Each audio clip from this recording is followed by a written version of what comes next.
Rotary, you know. That's how we do it in a Rotary. National Hotrods in Mzanzi. I'm DEYANA Peck. We're sitting here with Mr. Ismail Peck, the host of National Hotrods in Mzanzi, and we will be putting him in the hot seat today. Okay. Everybody, you know me. Who came to me at the track and said, "Aren't you that dude?" Yes, I am. Right. Let's go. Okay, dude. Where did the idea for National Hotrods in Mzanzi come from? Where did it come from? I've been an oval fanatic. I've been racing oval and being a fanatic of oval track racing since 1996. From 1996 until now where we are, National Hotrods has taken off by storm. It's been running for 3 years now and we're into our 4th year. I was COC for them for 2 years. I went overseas. I've done it with Dean Hood. And it's been an awesome experience. But looking at where our National Hotrods, how they're pulling crowds today, where they are today, the standards they have set for the rest of the racing world. The standards has become so high. It's been run so professionally. I thought that here's a gap for me to come in and help them. Let me help them uplift the sport by getting TV coverage for them and advertising them, doing YouTube channel, doing everything that I'm doing today, just to try and get it more recognized by people. Oval track is normally known as the fighting, the hooligan sport.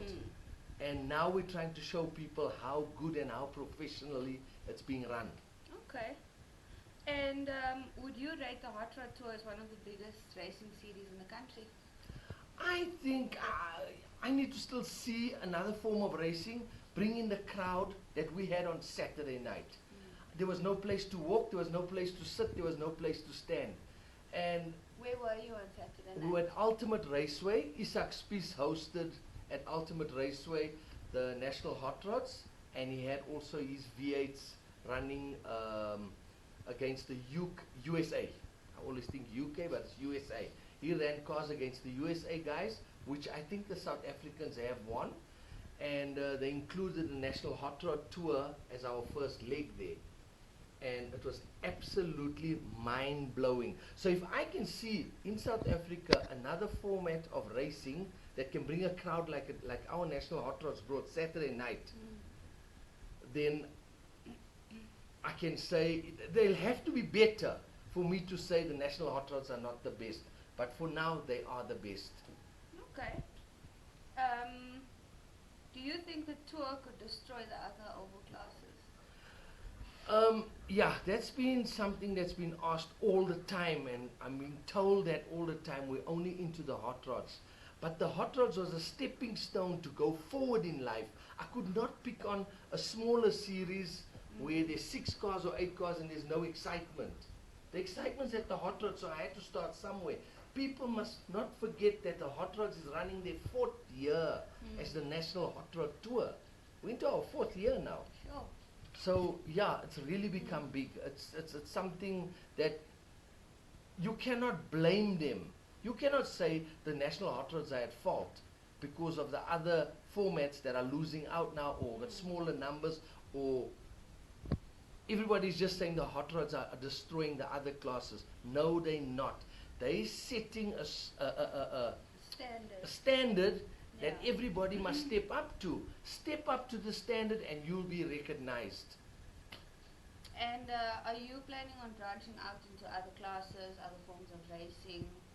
Look, I mean, talks, you know, I had a talk with Neville Loosmore, I had a talk with Wayne at Big Boss Auto for us to structure something so that we can bring in a cheaper class to run with them. But we have so many classes, we just need the classes to up their game.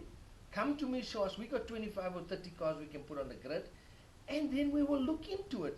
But it will only be for next year. Please, everybody has to remember, this is the 4th year we're running. Nothing happens overnight. Yeah. And okay, so who would you rate as a favorite to win the tour after watching the first leg on Saturday? That's a very, very difficult question, because out there we have CFP. CF is breaking lap records, breaking his own lap records, but CF is a very, very hard driver. So if his car would last, he should be a favorite. But Sefi drives exceptionally hard, and I'm not sure if his car is going to withstand that size 15 foot of his. So I wouldn't bet my money on Sefi to win the series, but I'd bet my money he'd blow away most of the series. He'll win most of it, he'll qualify pole for most of it. He's just on another level at this moment, but he drives too hard. Okay. Would you be able to compete in the tour as a competitor, and would you like to? After Saturday night, I'd love to. I thought Saturday night, I am getting me a car for the next leg at Ultimate. But when I do something, I have to do it with everything I have, and I can't be splitting myself between racing a car and doing what I'm doing. I'm promoting this whole National Hot Rods and all types of motorsport. I mean, talk with so many different kinds of racing that there's just no space for me to get in a hot rod as well. I've still got my getaway time with this car, my Honda, just in triple ones, just to have some time out. But getting back in a car, I'd really love it. Yes, help me people so I can get in a car. Someone else come and do this job and I can get in a car, please. Oh. Okay. Can you see a situation where SA becomes the pace setters for our more illustrious UK counterparts when it comes to the series? Becoming the pace setters. We are the pace setters right now. Okay. We are there right now. I don't think anyone anywhere put 42 cars on the grid, or had 44 entries actually. Wow. Not 42, 44 entries. How do you think your show, National Hotrods Mzanzi, is going to uplift the National Hot Rod series? It's not even about thinking anymore. It is. It is, because people are taking note. People are noticing me. People are coming to me and saying, help us with our classes. So overall on Saturday night, it just confirmed to me that what I'm doing, it's in the right step, and I'm doing the right things to uplift the sport by getting them on TV firstly. TV was the first thing. Secondly, we're running a YouTube channel. Thirdly, there's all our Facebooks and everything else that's going around. Live streaming. So all that is all coming to one, and that is helping the whole game lift. That's awesome. So tell me something. At the race on Saturday, there was a weigh-in for the cars. Why was that?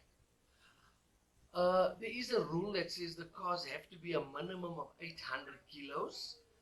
There was lots of talk about our guys. There's about 3 or 4 cars that's got English frames. They bring in an English frame and they rebuild the car here. People were saying that the English frames are much lighter than the South African built cars. And Saturday night was one of the nights where they had to bring in the scales and weigh the cars. And yes, all the cars were legal, but it is with the driver in the car. So who was the lightest and who was the heaviest in terms of weight on Saturday? The lightest was DEYANA. I do know when I spoke to him the last time, it was troublesome for him also to understand the lightweight English frames, and there again another answer has been answered. His car's been the lightest, it was 815. Jacques Maria's was 994 or 944. 944, but you know what? That's part of Jacques Maria that adds the weight, because he's a really big guy. But the English cars were all between 880 up to 904. I think Neville Loosmore's car was 904. Rudy's car was 886, and he's got a Honda engine in which is much lighter than a rotary. So I don't know why is his car so heavy. I don't know, where's your weight, Rudy, Mr. Muscle Man? Yeah, so I think there's just people don't have to actually think about English versus South African frames anymore, because now it's proven that our South African cars are lighter than the English frames. Okay. Yeah. So how did Saturday night go?